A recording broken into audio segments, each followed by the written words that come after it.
Good evening, everyone. My name is Corporal Matthew Nonweiler. That's Mattthew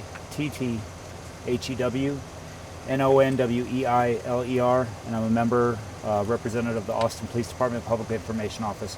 Tonight I'm going to give you a briefing about a homicide investigation that is currently going on in the 6400 block of Bradshaw Drive.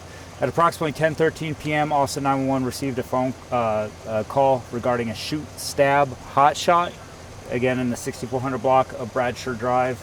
Officers arrived on scene and they located a male that was on the ground with obvious trauma to his body.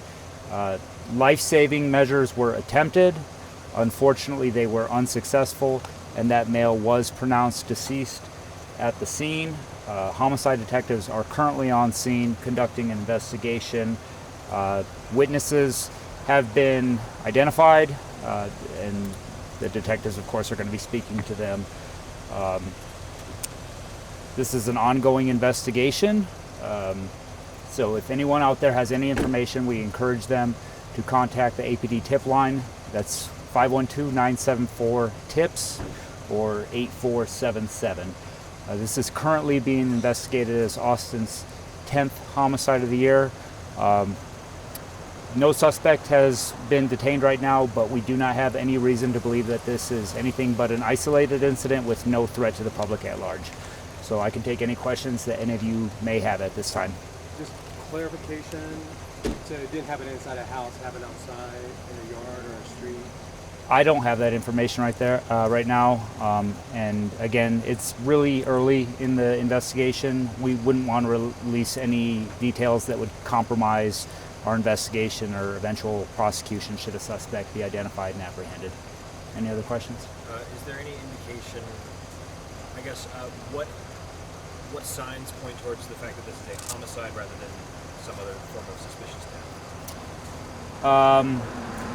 Just speaking briefly with the homicide detectives, and I didn't see the decedent, but the fact that there is trauma to the body leads them to believe that it needs to be investigated as a homicide, so I'm going to take their word for it. And are you able to share any information about the trauma that was received? Again, it's very early on in the investigation. We don't want to release any information that might hinder the investigation or subsequent prosecution. For example, if we were to say that it happened with a specific weapon, then the suspect might see the news brief and say, oh, I got to get rid of this weapon because they know it's this weapon. So we try to keep it vague, and we try to keep it vague just to not hinder any subsequent prosecution. Does it seem like there's been plenty of witnesses that it might have been witnessed by more than one person? Again, like I said, witnesses were identified, and the homicide investigators are going to be talking with them to try to get some information. Is there anything else I can help you all with? Any other questions? All right, I hope you all have a better evening.